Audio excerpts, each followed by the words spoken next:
મોરબી મહાનગરપાલિકા દ્વારા તારીખ 20 માર્ચના રોજ આવનારા વર્ષ 2026-27 માટેનું બજેટ ભવ્ય રીતે રજૂ કરવામાં આવ્યું હતું।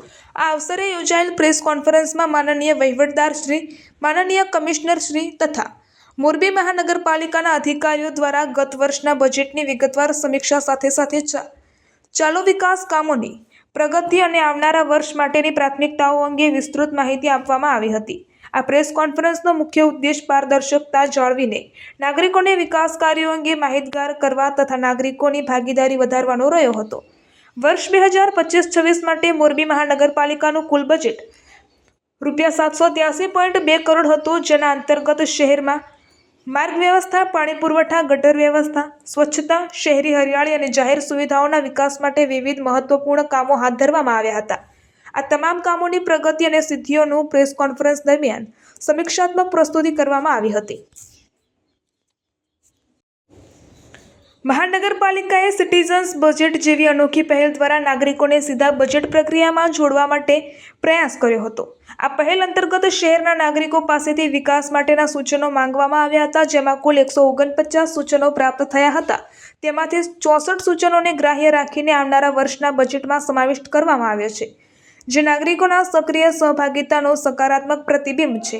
આવનારા વર્ષ 2026-27 માટે મોરબી મહાનગરપાલિકાનું કુલ બજેટ ₹1132.38 કરોડ નક્કી કરવામાં આવ્યું છે, જે શહેરના વ્યાપક અને ઝડપી વિકાસ માટે પ્રતિબદ્ધતા દર્શાવે છે। આ વર્ષના બજેટ માટે માર્વેલસ મોરબી 2.0 થીમ રાખવામાં આવી છે, જેના અંતર્ગત મોરબીની આધુનિક, સ્વચ્છ, સુવિધાઓ સુવ્યવસ્થિત અને નાગરિક મૈત્રી શહેર તરીકે વિકસાવવા માટે વિશેષ આયોજન કરવામાં આવ્યું છે।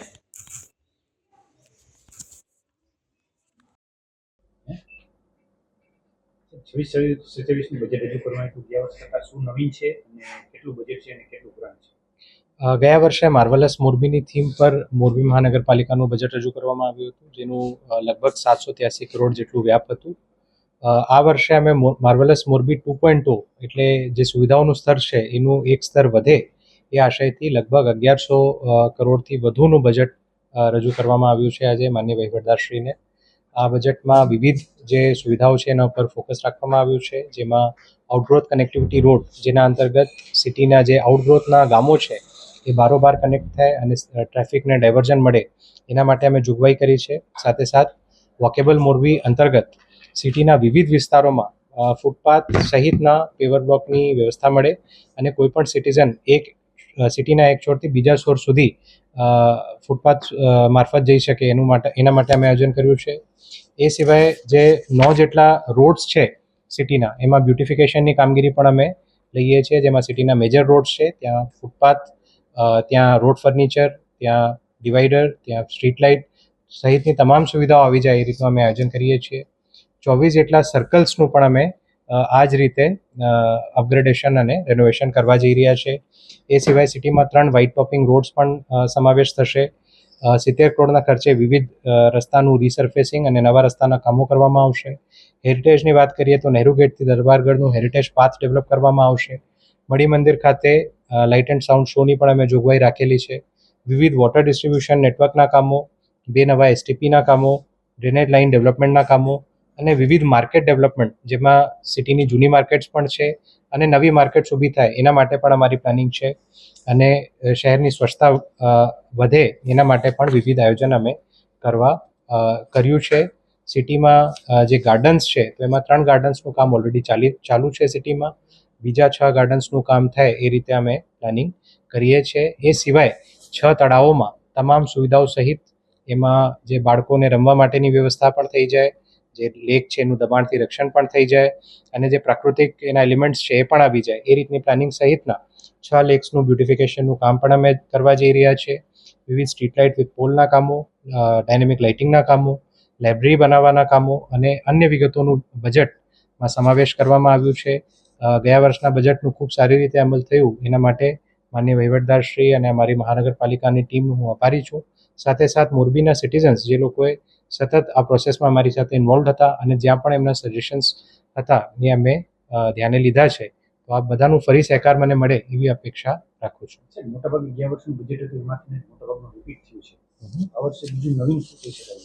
ઘણા બધા એમાં કોઈ પણ એવી આઇટમ નથી જે ગયા વર્ષના બજેટમાં નથી. જે આઇટમ્સનું ગયા વર્ષના બજેટમાં સમાવેશ હતું એ સિવાયની આઇટમ્સ છે.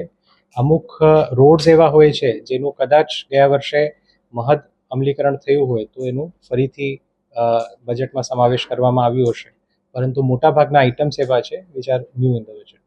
લોકોના જે અભિપ્રાયો આવ્યા તેમાંથી કેટલા અભિપ્રાયો આપેલો ઉમેરાશે ક્યાં 149 સજેશન્સ લોકો તરફથી મળ્યા હતા, જે પૈકી 64 સજેશન્સ જે છે એનું સમાવેશ અમે આ વર્ષના બજેટમાં કર્યું છે. સર, ખાસ કરીને તમે કહો છો કે બજેટમાં આપણે ફૂટપાથ લીધી છે કે લોકો ફૂટપાથ ઉપર ચાલી શકે. ફૂટપાથ ઉપર પછી આપણે સ્ટોલની મંજૂરી આપી હતી, તો એના હિસાબે લોકો ફૂટપાથ ઉપર તો હાલી નથી શકતા, અને અત્યારે આજની તારીખે તો ઘણી બધી જગ્યાએ ફૂટપાથ ઉપર દબાણ છે. એ તો એક બહુ સ્પેસિફિક મુદ્દો છે. બજેટની ચર્ચા અત્યારે ચાલી રહી છે, વિચ ઇઝ અબાઉટ 1100 કરોડનું. પણ છતાં આપના પ્રશ્નનું જો ઉત્તર આપવો હોય તો અમે કોઈ પણ મંજૂરી જે છે એ ફૂટપાથ ઉપર નથી આપતા હોતા. એ જનરલી એમને રોડના બહારના પોતાના એરિયા માટે જ આપીએ છીએ. છતાં આપનું જે સજેશન છે ધ્યાને લઈને અમે એના બાબતે પણ અમે પ્રયત્ન કરશું. મોરબીમાં નગરપાલિકા હતી તે સમયે રિવરફ્રન્ટની વાત થઈ હતી, પણ એ સપનું તો સપનું જ રહી ગયું. તો એ વિશે કાંઈ વિચાર છે? હા, જે રિવરફ્રન્ટ છે એ બાબતે અમે અર્બન ચેલેન્જ ફંડ જે સરકારશ્રીનું છે એના માટે અમે દરખાસ્ત એની ત્યાં કરેલી છે.